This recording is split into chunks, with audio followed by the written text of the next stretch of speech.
Ladies and gentlemen, welcome to an appropriate amount of soup with me, Shannon, with him, Dom. The only show you'll find with anyone talking about the books that we're writing, the books that we're reading, and dumb ideas about other people's work. But hey, today, Dom, before we start anything else, what's the favourite thing you have that you've written? Well, when I was about 15, there was this girl called Sarah Evans. Ooh. No, I would have been a bit older, and I wrote her a poem, and it was maybe the best thing I've ever written, but then I literally never saw her again. So Sarah from Bendigo, I believe, or maybe Ballarat, if you're out there, sorry you never get that poem. Oh, so you never gave it to her? No, I didn't. I literally never saw her again. And yeah, it's an interesting period of my life, and I think about it often, how things could have been different if I'd given her that poem. But it was very bad. Uh-huh. So did you cross out her name and then later write your wife's name on it and give it to her? No, I burnt it. Ah, okay. I had a journal, and it was in there, and I burnt it. But of the last 30 years, the best thing I've written just recently, as I've discussed, writing this sort of super nerdy magic-y book, and I decided that my main character could teleport short distances because fairies taught him how. And I never explained this. He just did it at one stage, and I went, that's going to clash. Like, that's going to be a little jarring for the reader if suddenly he just teleports. So I wrote a flashback to explain how he's able to do it. And I think it's maybe one of the best things I've ever written. I think it would be better particularly if it was just a drama, like current period drama, and then the character teleports in one scene and never explain it. Yeah, and Neighbours. That's what I always thought Neighbours was lacking. Teleportation. Yeah, or Home and Away. Like, and what I wanted someone to go is go, home, no, away, bam, teleport. All right. Well, are you still? What about you, Shannon? What have you been proud of writing? Yeah. I was going to keep going with the home and away, but best that I don't. For me, it's less like individual stories or chapters or parts of it. It's words. I like to throw in the occasional words in my stories that are just for me. So I often talk in my book that I got coming out next. There's like a spiffy hat. Even in the classics episode of this podcast that was released, I used the word miffed. The character was feeling miffed. I just like to throw those little things in. Those are my favorite pieces. If you're reading something of mine and you just see a word that completely throws you out of the story, it's because I liked it and it just made me happy. Okay. Yeah, I do like putting the deep cut in jokes into my writing. Like, there's 6 people in the world who, if I mention a very handsome hat, they would be like, oh, nice one. And everyone else in the world would just go, oh, it's a handsome hat. But we know it's not just any handsome hat. Well, you don't, because you're not one of the 6 people. I thought there was some sort of in-joke that I was supposed to be in on, but I'm not in on because I got very confused. It's a more exclusive club than the ones you're in. One day I hope to join. Well, yeah, well, maybe. Maybe you should play some more Dungeons & Dragons. Maybe you should invite me. Maybe you should move to America. No.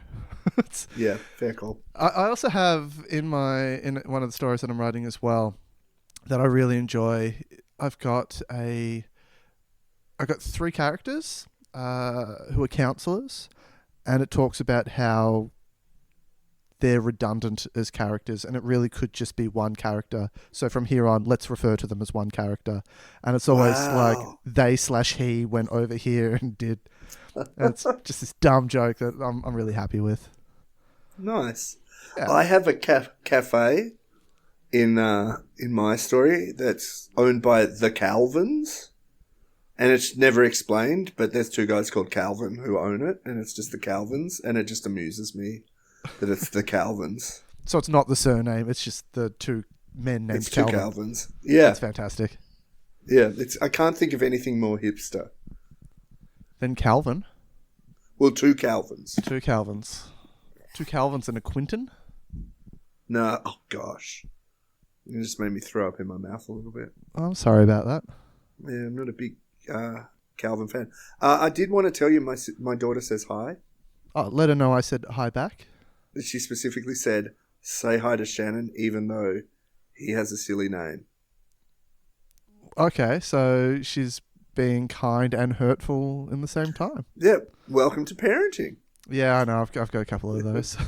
That's lovely. Well, I don't want to mock her. I'll just say hello in return and leave it there. I'll fill in the gaps. Is this the same daughter who created our mascot? It is. Oh, well then, yeah, nothing but Yeah. love and admiration. She's very talented, very talented. She gets really annoyed at the fact that I have and record a podcast because she's been talking about she calls it a podcast. I call it a radio play, but that infuriates her. So, of course, I keep calling it a radio play. Of course. But she's been talking about doing it for about 4 years and has never recorded an episode. So she gets really angry at the fact that I actually do record a podcast. Well, I mean, she's invited any time she would like to come on the show. We're happy to have her. My son's appeared on the show. It's true. Yeah, if she wants to just come through screaming in the background, I'll invite her. I think I have edited some of your family's noise out of the background from time to time. Yeah, I'm sure it happens. They're usually watching Call the Midwife and crying, so... That's fair. Yeah. Speaking of midwives... So midwives... what are we doing today? Yeah, well, I was going to transition poorly, but I'm going to do it anyway. Speaking of midwives, there are none in the current story that we're looking at this week. Hey, look at that. Yet. Hey. Uh-oh. Note to self. We are looking at Who Loved Damian Dove by Ravish Blue. And Ravish Blue is a pseudonymous author. Did I nail that word? Did I say it nicely? You said that about as badly as you could. Well done. Oh, how would you say it? Pseudonymous. See, you stumbled over the NM sound at the end as well. I put in an extra syllable, actually. Put in 3 extra syllables and see how it sounds. Pseudonymous. Ba-ba-ba-da-da. Author from... Yes. And everyone's checked out by now. No one's listening. Yeah. Oh, well. We'll keep going for us. Fortunately, we don't care. For you, faithful listener, this is just quality time for Shannon and Dom. We're sorry. Anyway, they're an author from Queensland, Australia. By day, he works as a teacher. By night, he writes stories about memory, identity, and the moments that refuse to stay in the past. Can I just ask? Hey. Is this you? One, I don't live in Queensland.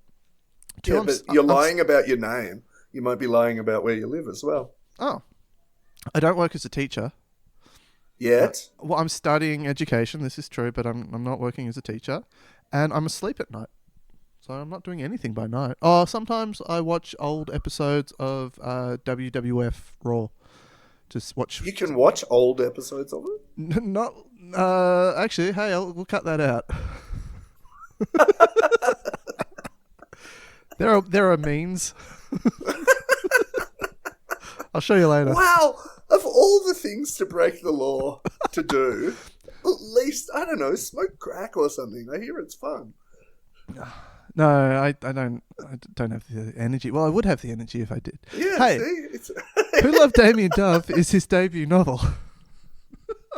It's going to be one of those episodes. Oh, they're crikey. all those episodes, mate. They're all. Yeah, there are no other episodes. All right. So Damian Dove, he's a lawyer. He knows that Bruce Kane is guilty. Bruce Kane, was that almost Batman? Do you reckon that's what he's going for there? Well, yeah, because Bruce Wayne is is obviously Batman. And wasn't Batman invented by someone Kane?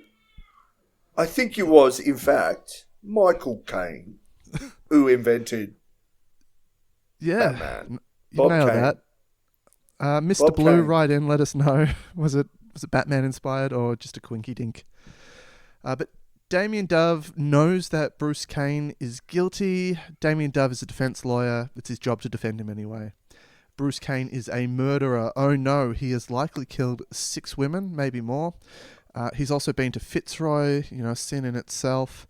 In this case... why? What? What's wrong with Fitzroy? Oh, it's just all hipstery.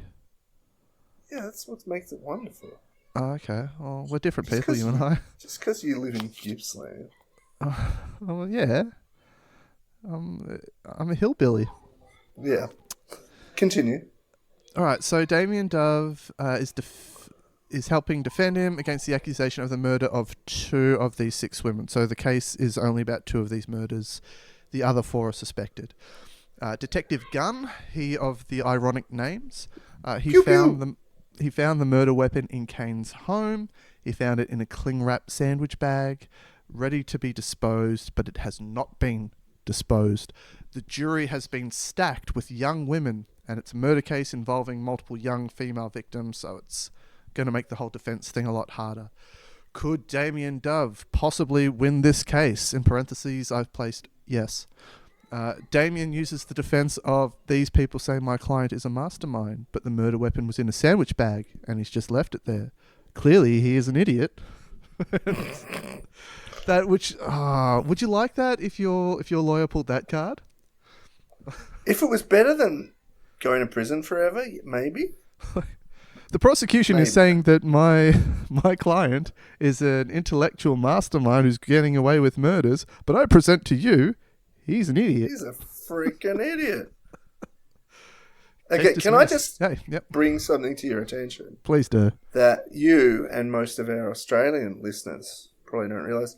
It talks about the gun he uses, which is a single-action Colt Army revolver. Living as I do in the land of the free and the home of the gun, I know a little bit about pistols. And what's interesting is that gun is like an antique. They're worth about probably $4,000 Australian because they haven't been produced in over 150 years. Right. So it's an interesting choice. Continue. Right. Damien points out that Detective Gunn and other officers handled this weapon, sealed the bag, potentially ruining the evidence. The prosecutor ties this murder of 2 women to the other 4 murders by stating the similarities. Damien objects under propensity, which, assuming that this murderer hasn't been tried for these other murders, I believe would that not indicate that he did those other murders? Is he not? I would think so. Anyway, moving on.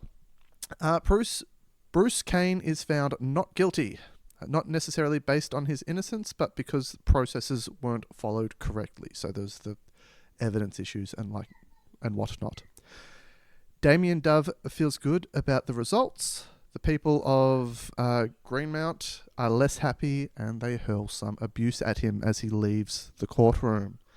And that's where our first chapter leaves us, Dom. Where does our second chapter take us? The second chapter is one of deep introspection.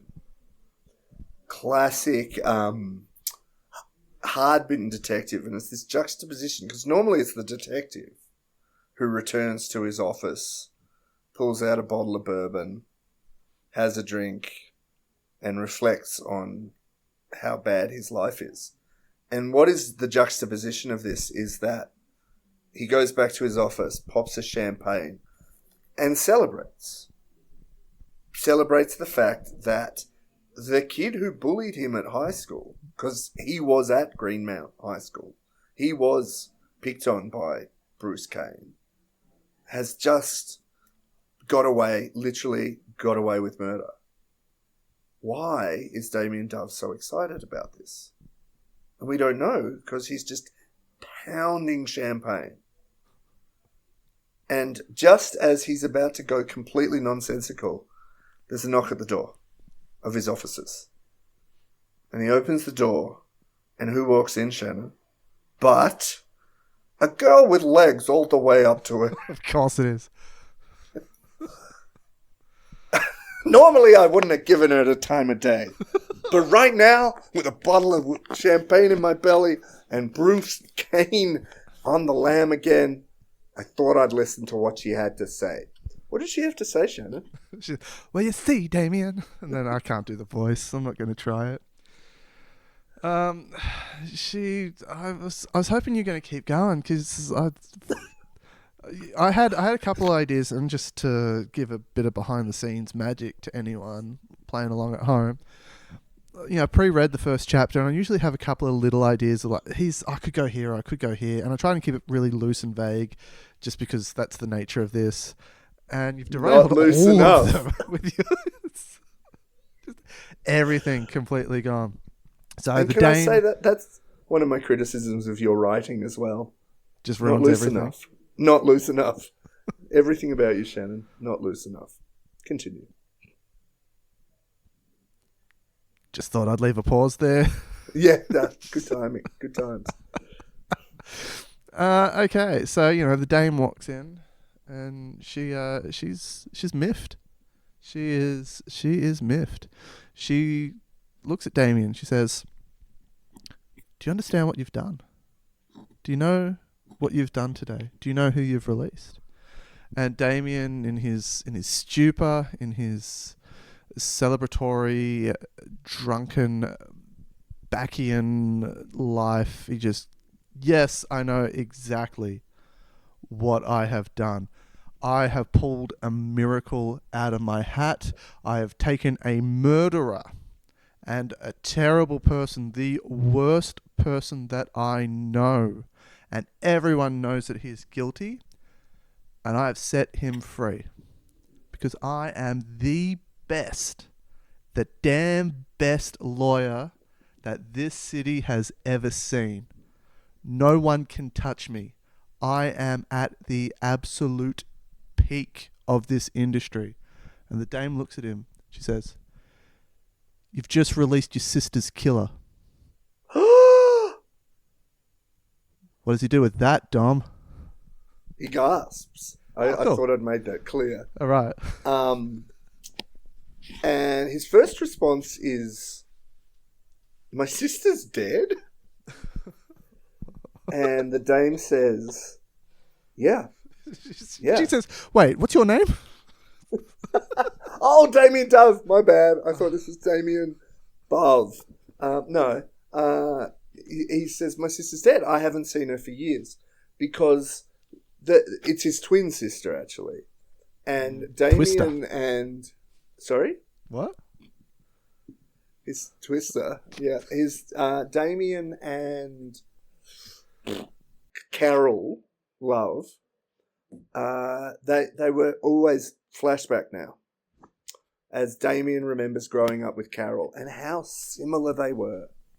In fact, they were like twins. Two peas in a pod. All the time did the same thing. To the point that they actually went to law school. At the same law school. At the same time. At the best law school in Australia. At Victoria University of Technology. And they studied there together. But what happened is during this time, Carol hooked up with a barista called Calvin Quinton. Calvin Quinton. It was hyphenated. Calvin Quinton. And for all of his terrible, terrible characteristics, which you can imagine a barista called Calvin Quinton having, he really cared about people. And so, whereas their plan had always been for them to have love and love lawyers, if you have money, we'd love to help you. Carol decides to become I don't know what you call them, a cheap legal, what are they called? There's like legal. Like a paralegal? No. She's still going to be a lawyer, but for poor people. I don't know what you call that. Oh, Damien doesn't know what you call it either, because he only wanted to be a lawyer for rich people. And so they actually split ways. And this is the flashback we see because Damien's just found out that Carol's dead, that Bruce killed her, and he hasn't seen her in 20 years, at least. since they graduated high school. Flashback ends, bang. Back in the room, he's looking at this girl, this woman who's got legs all the way up to her armpits. And he says, Carol's dead. What does she say, Shannon? Well, first she says, according to Google AI, a low-cost lawyer is either called a legal aid lawyer, public defender, or pro bono lawyer. Legal aid. She was working at a legal aid centre. And Damian's confused as to why she would say that. And then secondly, she says, I'm surprised that you and your sister wanted to start an agency called Love and Love because we love people when your surname's Dove. And he just brushes that off. So he says, well, it sounded similar. It's an easy mistake to make, really. And then... A pox on you. And then she says, Damian, I want you to come with me. There's someone that I want you to meet. And they go out. And they go down a dingy little elevator in the 4-story sort of film noir style, office block that they have. And it's all very, grainy and cinematic, which is weird because it's a book and not a movie. And then they go out to a car awaiting out the front. I can't remember what era it said this was. 2005. Oh, so fairly recent. So a Camry. Yeah, but then no one's rich at the moment, so it's a 98 Falcon. And they hop in there. I thought you said no one was rich. That is the pinnacle of Australian engineering right there. Yeah, but it's not expensive. That's part of the Australian culture. Okay, yeah, fair point. And it's not been well maintained. So, it's overdue for a service. Anyway. Wait, isn't Damian rich, though? He's a lawyer for rich people. This isn't Damian's car. This is the dame's car. Gotcha. Dame. And what we find, it's not even her car, because who does the car belong to? It belongs to Quinton... What was the last name? What was the last name? No. Help me, Calvin Dom. Quinton. Calvin Quinton. Calvin Quinton. Hyphenated. Of the... That's his first name. Calvin Quinton Calvin is his full name. Yep. He goes by CQC.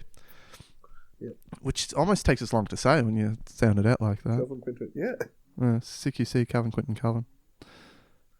Anyway, so he's there, and that's how the dame is aware that the sister is dead, because CQC and Carol were lovers, and they had been together for all this time, and he's aware, and he comes to Damian and he says, I know what you've done. The dame here, she knows what you've done. Now it's time to make amends. So what I need you to do is to come with me, and we need to go and track down Bruce Kane. And Damian looks at this man and he says, CQC, why did you send the dame into the office and not just come in yourself? Dom, why did he send the dame into the office and not go in himself? Well, as you know from me mentioning it earlier, CQC, Quinton Calvin, is a man of very high morals. He does not ascribe to capitalism. Even though this is 2005 when things were pretty good, he believes that people like lawyers who only work for rich people are in fact the scum of the earth, and he just refuses to go in the office. Now, interestingly, he's still referring to this woman as the dame and has not qualified their relationship at all. And he says, he turns to Damian Dove and says, shut up and get in the car. Damian gets in the car, much chagrined, and he's like, Calvin, tell me what happened to my sister. And Calvin just starts driving. He's driving his Falcon. He's hooning. He's fanging it. He's jumping curbs. The stats say that over 60% of our listeners are coming from the US. Do we need to explain hooning and fanging? Maybe. It's hard. He's going Hooning fast. He's driving He's recklessly. going real fast. Yeah. For context, Google Australian Hoon laws. That's HOON. No. Explain everything. Google the Hoon Advisor. See if you can find old Triple M clips. Oh, wow. Even better. A bit of Australian culture. So, they go for a drive and they end up back in Fitzroy. Because where else would CQC and Carol live but in a converted warehouse space just off Brunswick Street? And they go in and they walk into this warehouse and it's filled with CQC's art, because of course he's an artist as well. But every piece of art is in some way homage to Carol. And this is when we realise the depth of love bordering on obsession that CQC feels for Damian's dead sister. He says, sit down. I need to give you some backstory. I need to explain that Bruce's murders were not just unrelated crimes of passion, but there is a sick mind behind it. And what is that sick mind, Shannon? And so CQC goes on to explain all of this to Damian, and he lets him know what the motive is. Next chapter. So what they're going to go do now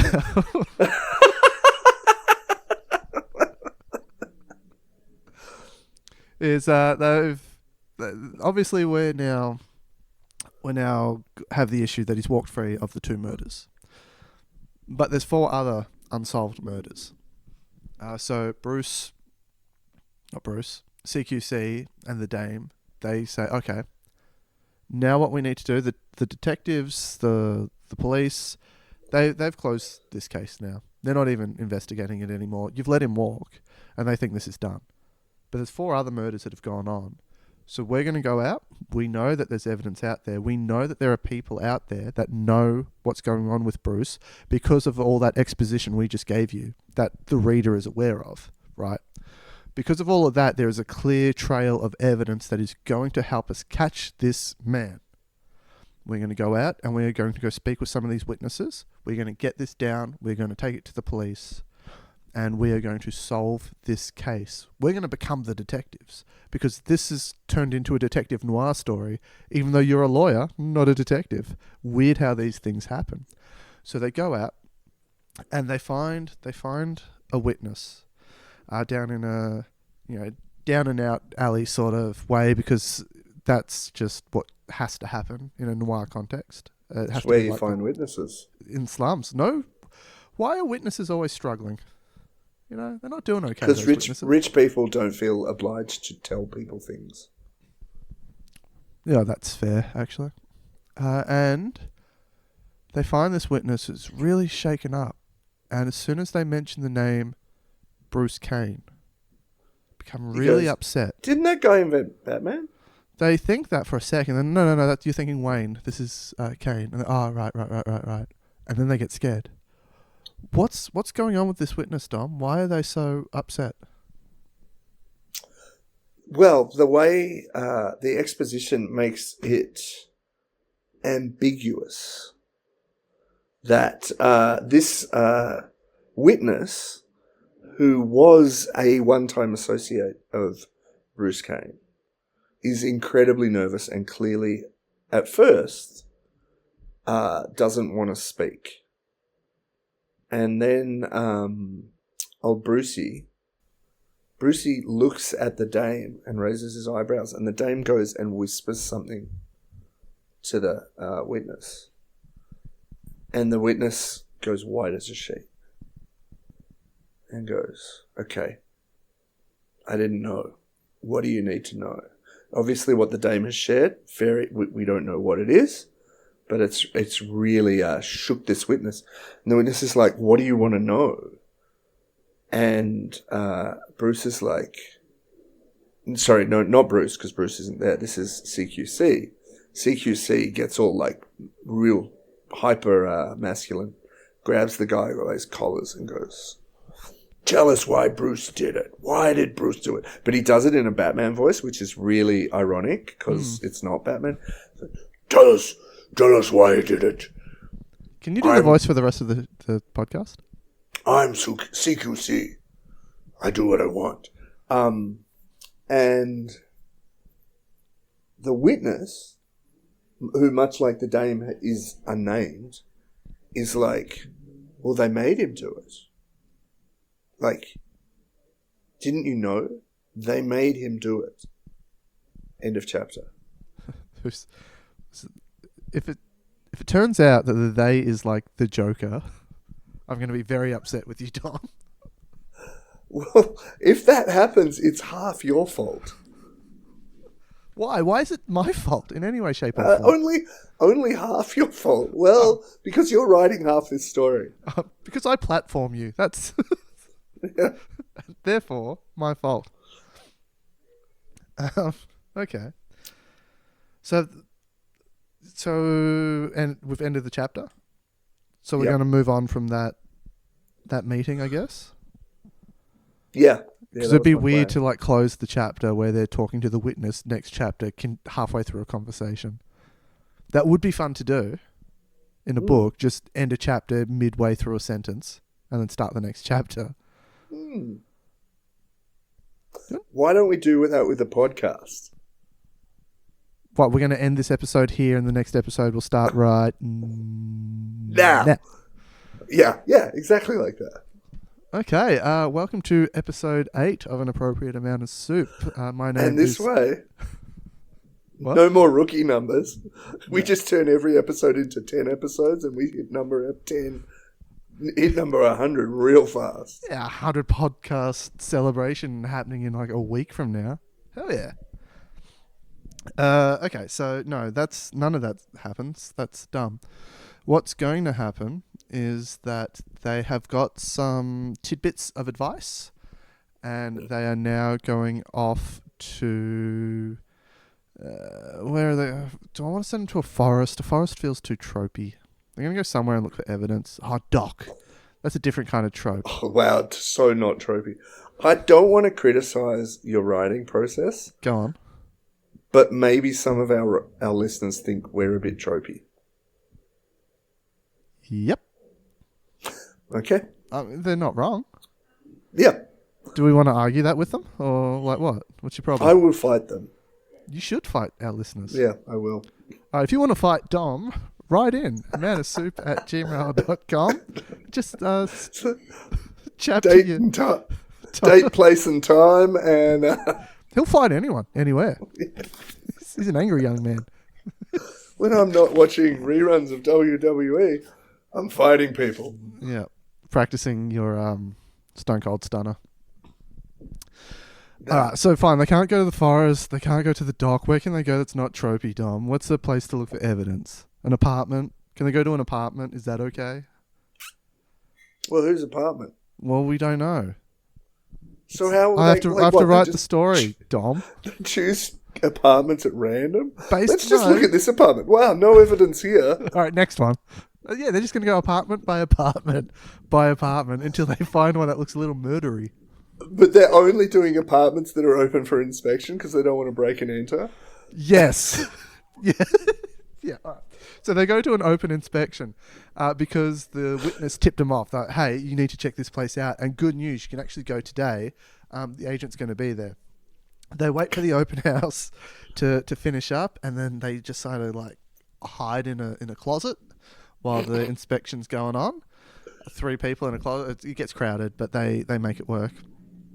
And the agent leaves, and then they come out and they say, okay. And CQC, he's CQCQQC. It's like a Morse code type thing going on. He's not convinced that this is a good idea because if there were to be evidence of a murder at this premises, Like, why would they be having an open house before they've removed that evidence? Right, that doesn't make sense. Clearly, they would have like cleaned the house out, and Damian goes, "Well,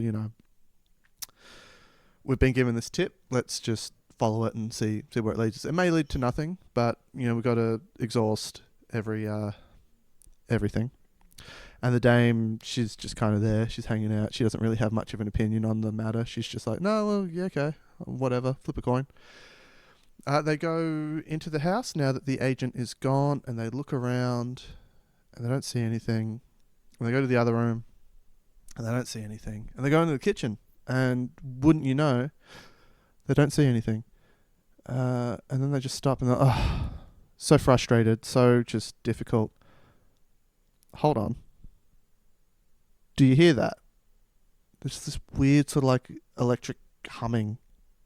Just, I'm not sure what that... Oh, it's coming from this wall here. And they're like, that maybe there's just something going on with the power in this apartment. Maybe it's just, I don't know, a bit of something. And the dame, she goes, "Well, we're here. Might as well bang with her elbow, smashes a hole into that plaster, and immediately shocked as they find what, Dom? Bees.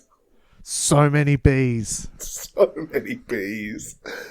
Well, they crack it open, and what they find is... It's actually wasps. It's just yeah. Or yellow bees would be jackets. ridiculous. It's wasps. Yeah. No, she finds in there some unexpected circuitry, which is shorting it out. And that's what's making this buzzing noise. And she's just about to like pull back more of the plaster to have a look. And there's a knock at the door. And I'll add a knocking sound in post. Don't worry about it. Okay, thanks. And before they can even go and answer the door, they hear keys in the lock. Rattle, rattle. Add that sound effect too. And then the door creaks open. How many sound effects are you going to make me do? And then someone walks in, slow steps. I'm doing this for my daughter, so it's like an audio play. Cool. Yep. And there's a Wilhelm scream from the side. Yeah, the dame jumps off the balcony. No, and they don't know what to do, and they're kind of that caught in the headlights thing, and they're standing in the kitchen, and just before the door, like the footsteps get to where they are, the dame covers over the crack. And who walks around the corner? The agent. But the whole thing, and you gave it away in the previous chapter, he's not just a real estate agent. He's an agent for them. This was actually just a big sting. The witnesses was in on it as well. And he comes round and he looks and he sees CQC. And he sees Damian and he's like, "You dumb bastards. Why would you come back here? Why don't you know better than to stay away?" And Damian goes, "What the bloody heck, mate? I got no idea what's going on right now." It's almost as if someone is just making up a complete gobshite story off the top of their heads. Did you bring that smoke machine in here with you when you got here? It's just awfully misty all of a sudden. Yeah. And Damian's like, "This is ridiculous. I'm leaving. I don't want anything to do with this." Quentin, Calvin, I don't even know what your name is. You're an idiot as well. This is ridiculous. I'm going to go and call my sister because I don't even know if she's dead. I don't know what's going on. This is terrible. And he's about to leave, and there's a click added in post of a gun cocking. Oh, uh-oh. I thought it was like a lock. And it's the dame. Oh, no. The dame's pulled a gun. And she looks at Damian, and she looks at CQC, and she looks at the agent. And she nods at the agent. And then she looks at Damian, looks at CQC, looks back at Damian, looks at CQC, looks back at Damian a final time, and goes, maybe you better sit down, because she too is from the Bronx. Yeah, of course. Everyone is in Fitzroy. Yeah. Well, we don't know if this was Fitzroy. I thought this was more like, Preston area. Oh, okay. But that's, next chapter. And she's got the gun. No, I don't know, because I'm going to continue with this part of the story. Like, a chapter skips. No changing the chapters on me, Dom. Okay, You paragraph. can hand it over, in the but paragraph. you can't in the new paragraph. Why did she do this? Who is the dame? Because she points that gun at Damian Dove. She says, "You know what? Call your sister. Do it." And he's like, what are you talking about? And call her. So he gets out his Nokia 3210 and he punches in her number. Nice. 2005, am I right? It's a flip phone. It's a flip phone, 2005. It's a, Motorola. What's that called? A Razor. Yeah, he's got a Razor. Yeah. All right, so he gets his Razor out on his Razor scooter as well. And That's how they got to the apartment. Yeah. Not in the Falcon anymore. Yeah. Everyone's on a Razor and a Mongoose BMX. And he calls his sister and is confused because the dame's phone starts ringing. She goes, "You absolute buffoon. You don't recognise your own twin. I've been here the whole time, you jabroni." And then he's like, "Whoa," going like 90s wrestling terms as well. She's like, "Yeah, I've been watching a little bit." And he's like, how do you watch 90s wrestling? And she's like, "I'll tell you at another time." Later. It's pirates. Arr! Oh, it's not quite. It's almost. And she goes, Don't you see what's going on here? See, CQC and I and these agents, whose name is Ian. He's feeling crabby today. We'll just get that in there. And it's been us all along. Who the hell do you think Bruce is? Who the hell do you think put a plastic bag with a gun in his room? He's a mastermind. Bruce is known for his cunning, conniving, and excellence. He didn't kill those women. You stupid.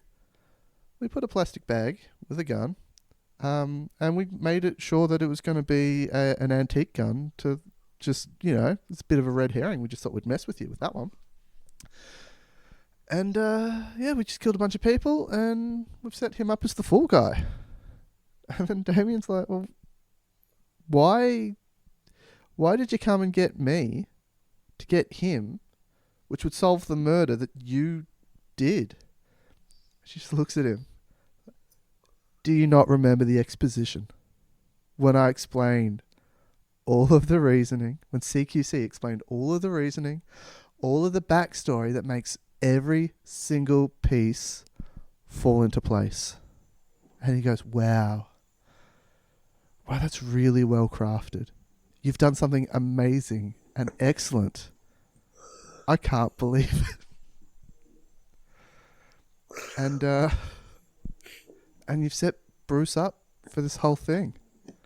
Yeah, we did, didn't we? That was pretty good of us. Now there's one thing left. What do we do with you? What do they do with him, Dom? Well, they usher him onto the balcony. Like with the songs of Usher, because it's 2005. Yeah, it is 2005. Man, I wish I could just crack out an Usher song right now, and I can't think of any. DJ's got me falling in love with jumping off a balcony. Is that him? Sure. So they take him out to the balcony, and they go, "You can jump, or we're going to push you." Because clearly you came to this apartment. The apartment that was last inhabited by one of the victims of Bruce. And you came here because you felt so guilty about letting Marjorie Daughters killer get away, and realised that the only way to deal with this is to take your own life. And the agent, who's still there, is like, please don't. That will lower the value of this apartment and make it even harder to rent. Bloody agents. And the dame, Carol, just turns around and shoots him. Bam. Shot in the chest. Pow! Add that in post. Down he goes. She's like, burn. You got it bad. I looked up Usher songs. Go on. Nice. And she goes and she's looking at Bruce. Not Bruce, at her brother. What's her brother? Damo. And she's like, if you hadn't become such a dirty capitalist pig, you would understand why we've done this. Bruce was a horrible, selfish man, and all of his business, everything he did was bad. And the women that we targeted, they were all corporate busybodies, terrible people working for clients. I mean, obviously, this was all explained in the exposition. Yeah. But she's just going over a little bit just to really target it. And you see something change in Bruce's face. He's gone from despair to hope. As if Damian's he's face? Noticed. Damian, that's what I said. Don't the whole time. Let's keep going. Yeah, Damian Dove, clearly, of Dove and Dove. Dove and Love. They got different surnames. Lovey-dovey. Oh. Wow, that worked too well. That's nice. And he goes, tell me more. And she goes, well, it's because of this. And she goes, more of this incredible exposition, which makes a amazing reflection on the burgeoning class war that was just starting in 2005, before we really realized that life was that good, was not going to last forever, when we thought that actually the capitalist class wasn't going to hoard all the money and ruin the world. And she explains that she realizes this isn't going to happen, that in fact there is, she's trying to stop this. And she goes, whatever, Bruce, after this amazing exposition, she goes, the time's come. Take your own life. And not Bruce, freaking Damian. Stop calling me Bruce. She goes, stop calling me Bruce. I know you hate me as much as the guy you framed for these murders, but I'm not him. And he turns to her and he says something really clever and lawyery, like a real sort of, because this is 2005, like a late career Arnold Schwarzenegger one-liner. Like, I'll be back, or something like that, but really lawyery. Like, yeah, he goes, that's beautiful. He goes, objection. And there's a clunk, and the agent goes, sustained. And he reaches into his breast pocket, and he pulls out a Nokia 3110, the most solid thing ever made by technology, which of course just the bullet just bounced off him. And then what happens? He just plays Snake for a bit. Because it still works. He takes the bullet-ridden phone and calls the police. I wanna do excuse me. To go back to the land of tropes, I want to do a bad TV detective law trope. Have the action scene happen. So that's done. Damian was saved in that moment. End chapter. Next chapter. Police are there arresting Carol and CQC. No explanation to why they didn't just keep fighting and shoot him after the fact. Yeah. No, he was saved in that moment and now everything is okay. Here come the police.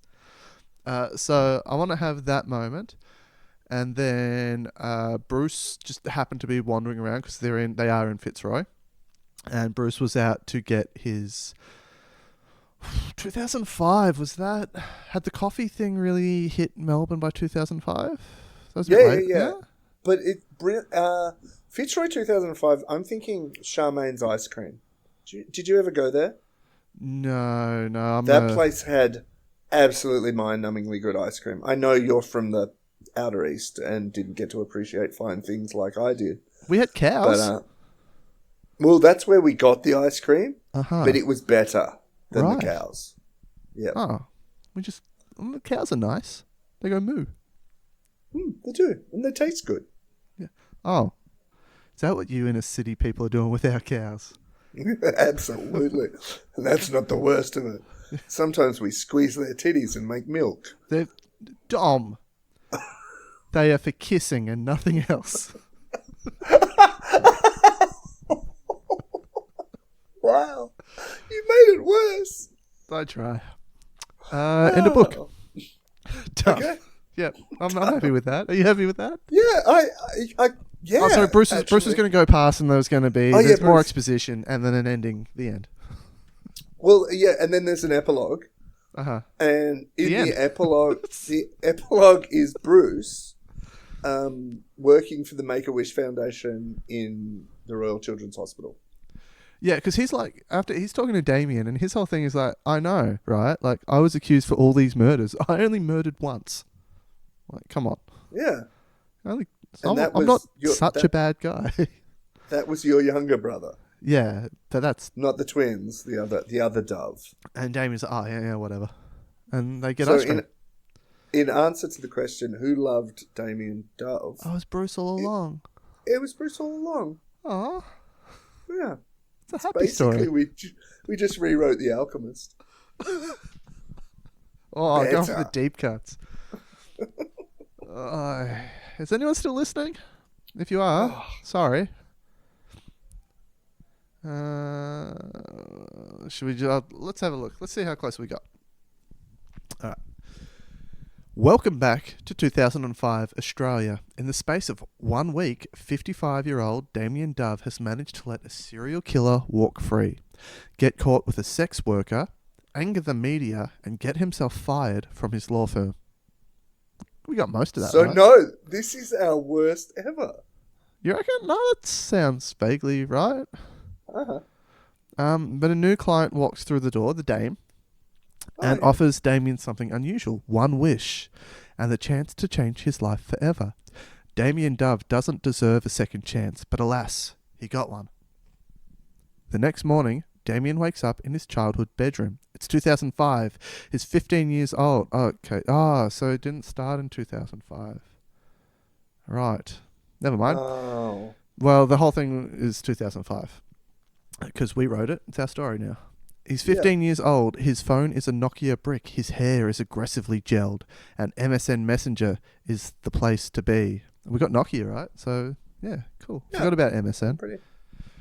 Armed with 40 years of hindsight and a lifetime of mistakes, Damien assumes this is his chance to fix everything, to make better choices, to become a better person, to find out if anyone cared about him. But as he tries to control old friendships, finds out not many people like him, relives parts of the past and experiences childhood again.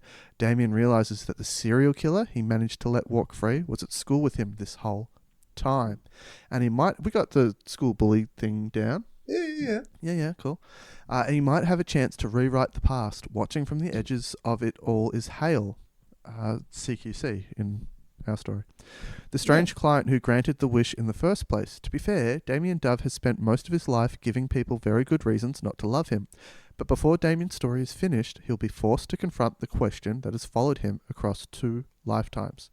Can the past be changed? No. And ultimately, I added the no just for anyone listening. That's not in there. And ultimately, who loved Damian Dove? I feel like we got most of that because we got Bruce, we got the Nokia, we got CQC.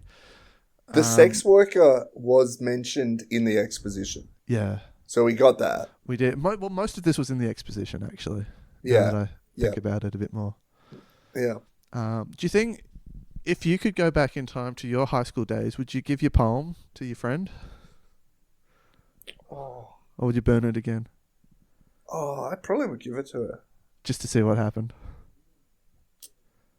You might not meet your wife and have your family and everything. I definitely would have met my wife because me and Sarah Evans would have got married. Yeah. Because that poem was fire at the time. Mm. When I reread it 10 years later, very bad. But at the time, oh my goodness, she would have swooned. We actually sent each other poetry. That last one in which I admitted my undying love for her, I never sent. Right. Yeah. Well, I discovered. I've actually organised for Sarah to be a part of this podcast. I'll just join her into the. No, sorry.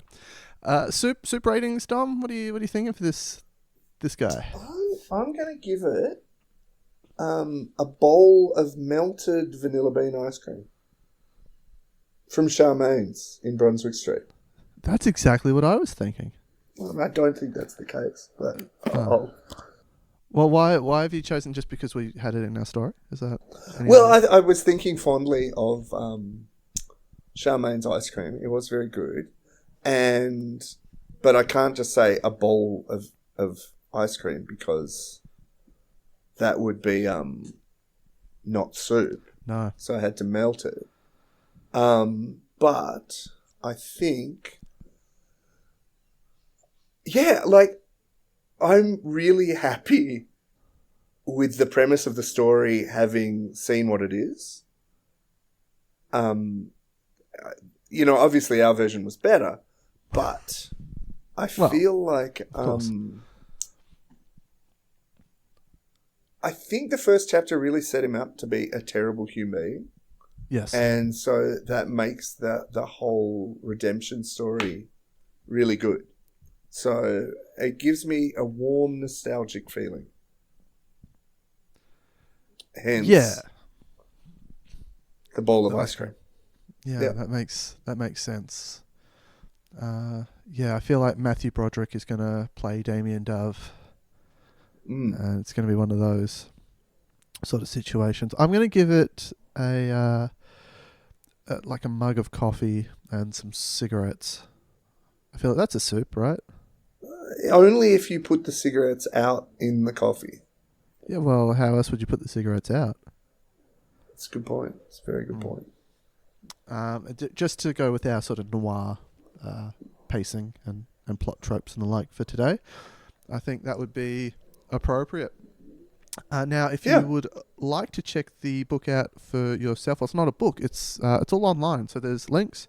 You can access the whole thing for free. So jump in, have a read through, see what actually happens to Damian Dove. Well, we know what happens. There's a whole lot of exposition that brilliantly ties everything in together. But if you want to go into that exposition in a bit more detail, jump on and have a look. Links below. Yeah. And I meant to... I always forget. You got to do the like, comment, subscribe thing. I have to say that out loud. Like, probably comment, subscribe. Yeah, at the start of the episode, not right at the end, because no one's listening down anymore. For each, we can just ramble forever now. It's just us. Yeah, well, no one's listening. Well, actually, I have to go. All right, bye. Bye.